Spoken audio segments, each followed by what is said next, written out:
સંતની સેવા કરે છે અને ભગવાનના ગમતામાં છે તે ભગવાનને સમીપે જઈને નિવાસ કરશે. અને જો ભગવાનના ધામમાં છે ને ભગવાનનો રાજીપો નથી ને ભગવાનના ભક્તો પર ઈર્ષ્યા છે તો તે ભક્ત ભગવાનના ધામમાંથી પણ જરૂર હેઠો પડશે.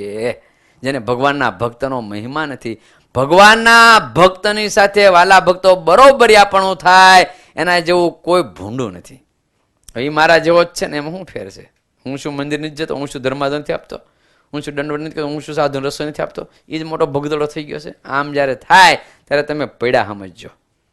જાણે ભગવાનના ભક્તની સાથે બરોબરિયાપણું થાય, ભગવાનના ભક્તને ઈર્ષ્યા થાય, ભગવાનના ભક્તનો હૃદયમાંથી ભાવ વયો જાય, ભગવાનના ભક્તનો જ્યારે હૃદયમાંથી ગુણ વયો જાય, ભગવાનના ભક્તમાંથી જ્યારે દિવ્ય ભાવ વયો જાય ત્યારે માનજો મારું પતન થયું છે.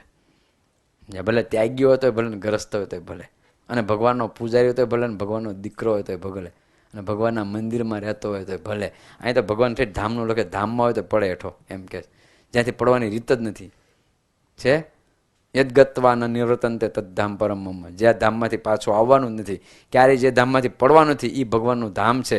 પણ જો એને ભગવાનના ભક્તનો મહિમા વયો જાય, કોઈ પણ ભક્તિના અતિરેકે કરીને, જ્ઞાનના અતિરેકે કરીને, ઉપાસનાના અતિરેકે કરીને, જ્યારે પોતાના પોતામાં આત્મજ્ઞાન હોય ને, આત્મબુદ્ધિ આત્મજ્ઞાન હોય એના અતિરેકે કરીને જો ભગવાનના ભક્તનો મહિમા વયો જાય, ભગવાનના ભક્તની સેવા એનાથી છૂટી જાય તો ધામમાં હોય તો પાછો પડે છે.